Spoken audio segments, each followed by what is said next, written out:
Everything is messed up in society today, in which marriage rates are down. The traditional way in which most families are gathered and put together with regard to how old the different people are when they get married are making sense, right? And she says, "Well, break it down for me." And so this is essentially what it is, right? And again, I'm opening it up for you guys to join in on the end of the show. I got time today so that we can have the conversation. This is how it works, right?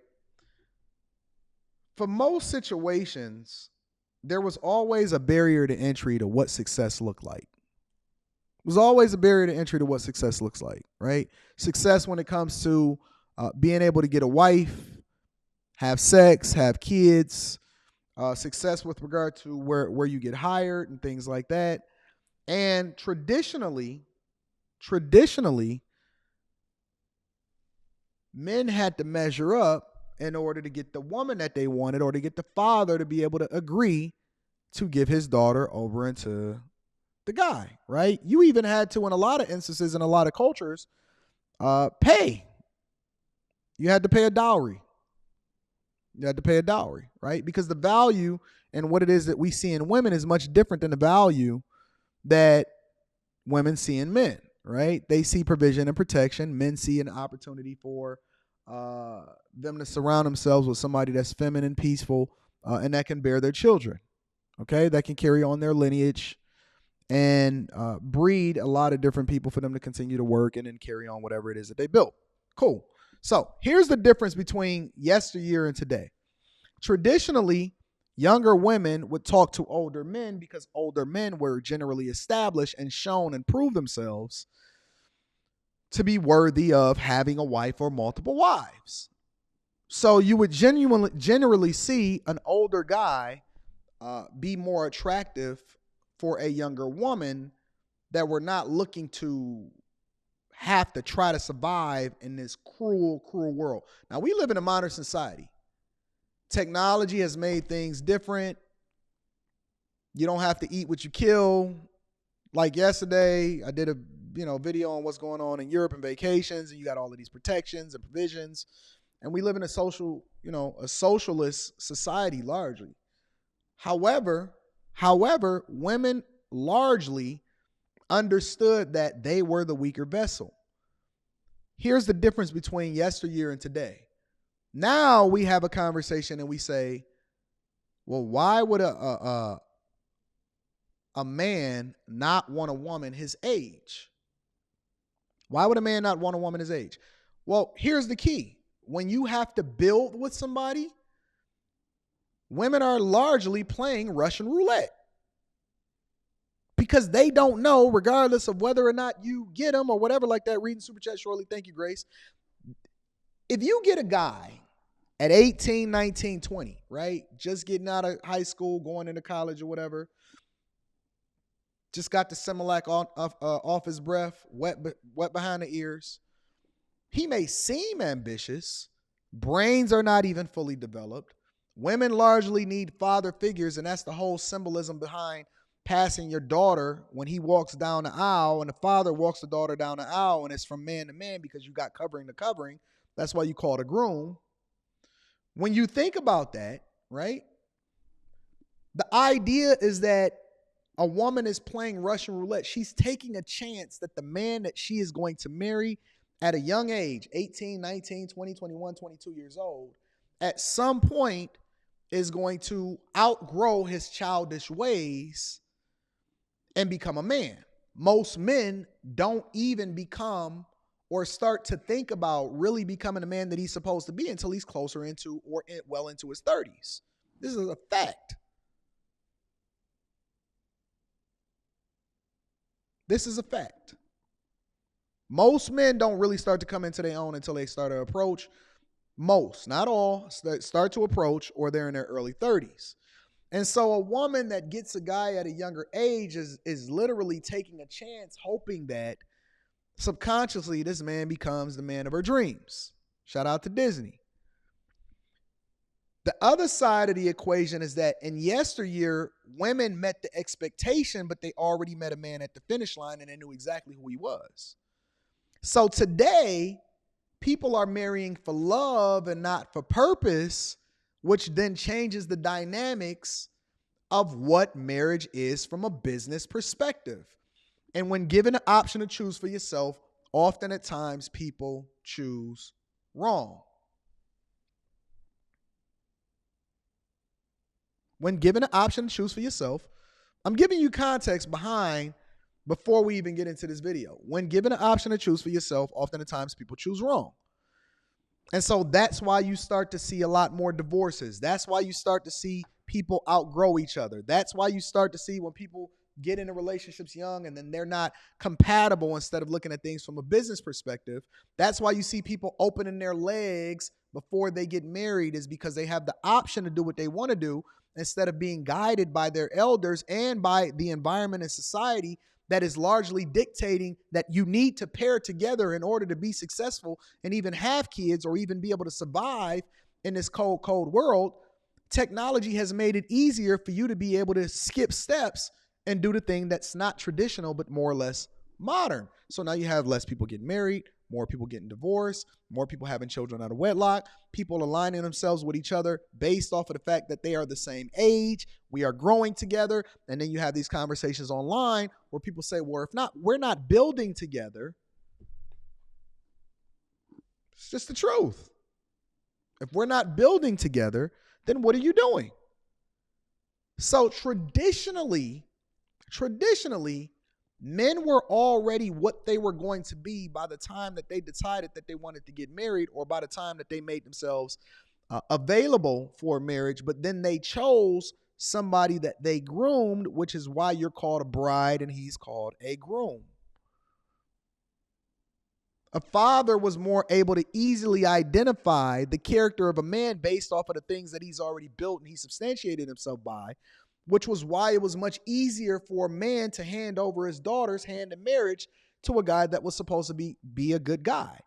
You knew a man by the fruits of his labor. But now everybody is saying, we doing it differently. We doing it completely different. And I'm not saying it's a good or a bad thing, because in my opinion, my wife got lucky. She aligned herself with a dude that wound up becoming something, and then she benefited as a result of it. And so she rolled with that, right? But let's get into this Marques Houston video, because I have not watched the video yet. I've seen snippets. Shout out to O'Shea Duke Jackson. Let's get into the video and let's kick it. You know, I married a sister, and you know, she's beautiful and smart and talented, and she's caring and loving, and she's everything that I saw myself being in a relationship with. Right. And you know, when you look at a person's qualities, like I was talking to one of my friends, and I was saying, yeah, okay, I'm 41, right? She's 22. He's 41 and she's 22. He's 41 and she's 22. Now, for me, because of the era in which I grew up in, even though I am familiar with history, that's wild. And I'm going to tell you why it's wild. Because me and Marques Houston is the same age. Marques Houston and I, just based off of age alone, are the same age. I am not even remotely interested in being around and having a conversation with a 22-year-old. That's me. It's nothing for me and her to talk about. We don't have nothing in common. And again, I'm a modern man, right? I live in modern times. All of us are modern because of the times that we live in. None of us existed back in the 19, 18, 17, 1600s, right?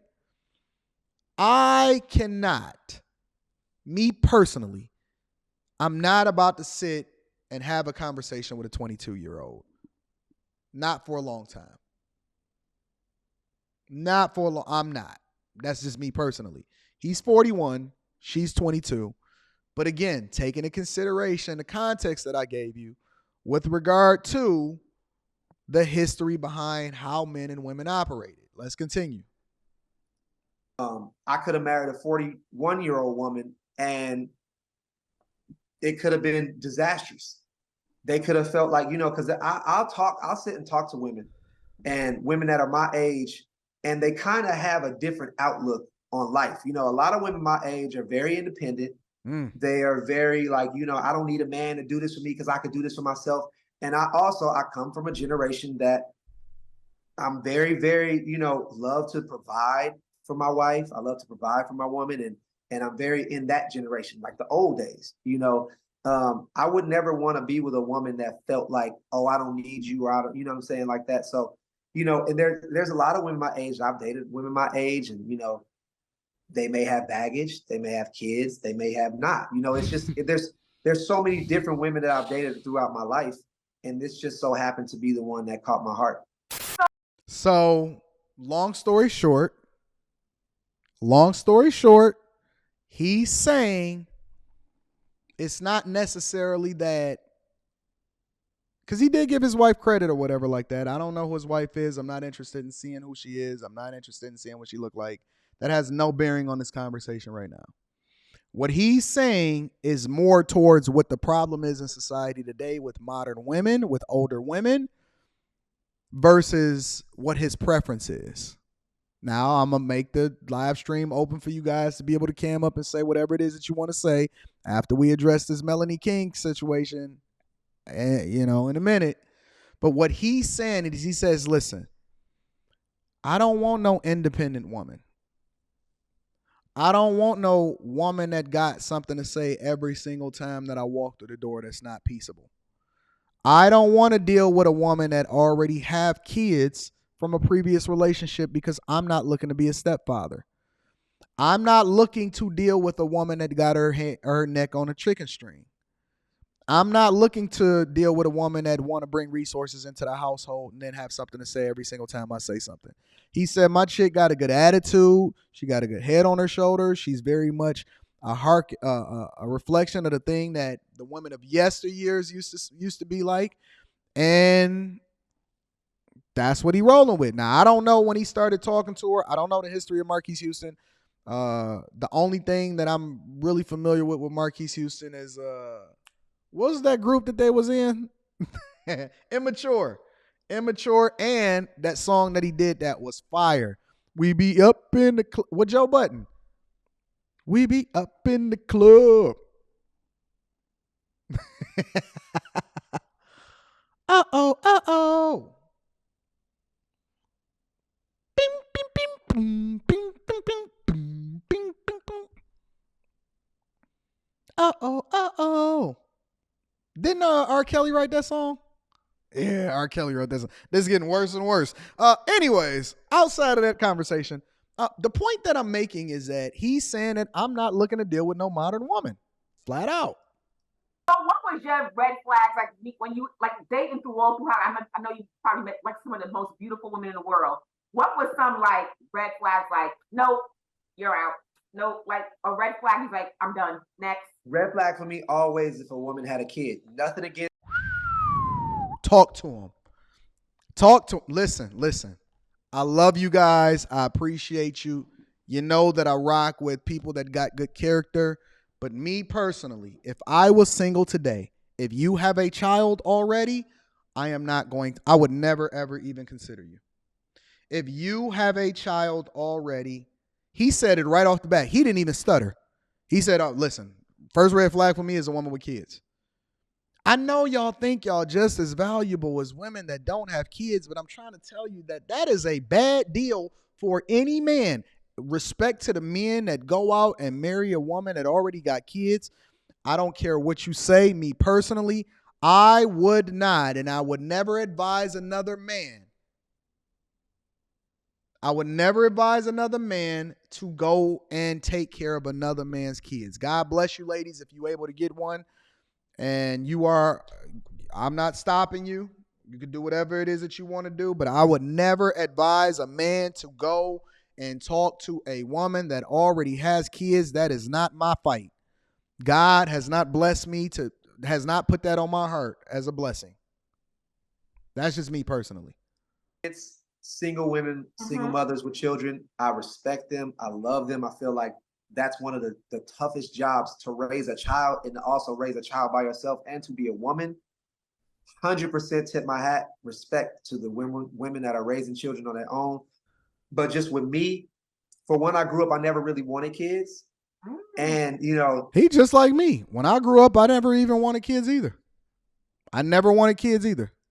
I would talk to my dad a lot, and he would always tell me, look, have your own kids, because you never want to have, you don't know what the baby daddy's about. Facts. So, if you're going to have kids, make sure as a woman that they never had kids before, you can have your own. So I kind of like stuck to that. So that was always my red flag. But then that's a personal choice. Right. That was my personal red flag. And a woman with an attitude. Woo. Like, I don't like women with attitudes, with funky attitudes that, and my wife is complete opposite of that. She's so. He said, and I don't like women with funky attitudes. Check and check. I see nothing wrong with what it is that he's saying. Now, again, I don't know the details of what his personal situation is. I don't know what his wife is. I don't know when he met her and all of that. That's an entirely different conversation, and maybe y'all can educate me, ladies, when y'all decide that y'all want to come up on a panel today. I am going to be opening it up to the general public, but attitude and already got kids and a baby daddy, and I got to sit here and negotiate with this dude? No way, no how.